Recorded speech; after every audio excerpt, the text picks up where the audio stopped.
গায়ে কোথাও একটি শোকের চিহ্ন কালো ব্যাজ দেখতে পাইনি।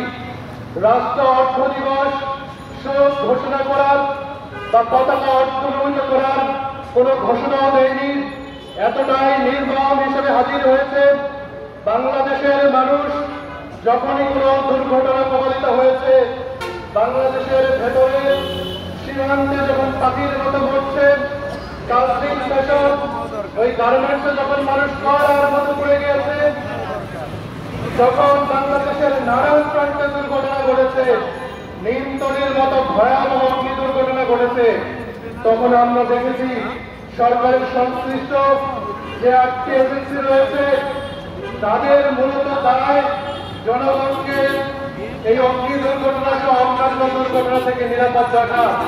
কিন্তু দুঃখের বিষয়, যখন একটি দুর্ঘটনা ঘটে তখন এই মতিঝিলের রাজক থেকে ঘটনা আসে ওই স্থাপনার বিল্ডিং কোড মারা হয় নাই। এই যে কলকারখানা দপ্তর রয়েছে আমাদের উল্টা দিবা অফিস, তাদের থেকে বক্তব্য আসে সেখানে শ্রম আইন অনুযায়ী সেগুলো রক্ষা করা হয় নাই।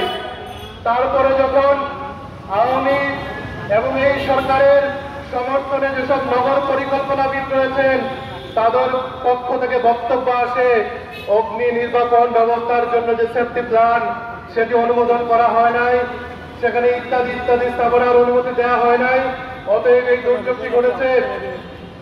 প্রিয় ভাইয়েরা আমার, বাংলাদেশের জনগণের পকেট থেকে যে করের পয়সা যায় সেই পয়সা তো সরকারকে দেওয়া হয় তাদের কর্মচারীদের করার জন্য। এই সংশ্লিষ্ট 8টি এজেন্সির যারা পরিদর্শক রয়েছে তাদের পরিদর্শন করতে দেওয়ার জন্য বাংলাদেশে যখন প্রথম ভবনের নকশা অনুমোদন দেওয়া হয়, তারপর বিল্ডিংটি যখন সম্পূর্ণ হয় সেখানে বাণিজ্যিক প্রতিষ্ঠান সহ আবাসিক অনাবাসিক বিভিন্ন ধরনের যে প্রতিষ্ঠান স্থাপনা করা হয় সেটি দেখভাল করার দায়িত্ব সম্পূর্ণরূপে সরকারের।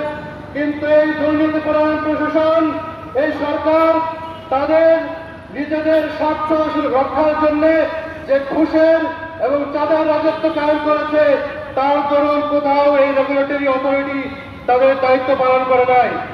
তার দরুন বাংলাদেশের মানুষকে বিভিন্ন জায়গায় স্থাপনায় দুর্ঘটনার শিকার হতে হচ্ছে এবং কয়লার মতো পুড়ে মরে যেতে হচ্ছে। আমরা এই সরকারকে আহ্বান জানাবো, আগুন আওয়ামী লীগ চেনে না, বিএনপি চেনে না, সরকার চেনে না, বিরোধী দল চেনে না, তারা তো নিজের স্বার্থ বুঝে। আপনারা নিজের স্বার্থ বুঝুন, আমাদের স্থাপনাগুলো নিরাপদ করুন, জনগণের জীবন নিরাপদ করুন, আপনার নিজেরাও বাঁচুন, এদেশের জনগণকে রক্ষা করুন। এবং এবি পার্টির পক্ষ থেকে দাবি করছি, এই অগ্নি দুর্ঘটনায় এই অবকাঠামোগত মৃত্যুর যে শিকার হয়েছে সেই পরিবারকে, সেই পরিবার বর্গগুলোকে যথাযথ ক্ষতিপূরণ দিয়ে আপনাদের দায় আপাতত হলেও শেষ করুন। এবি পার্টি জিন্দাবাদ, যুব পার্টি জিন্দাবাদ।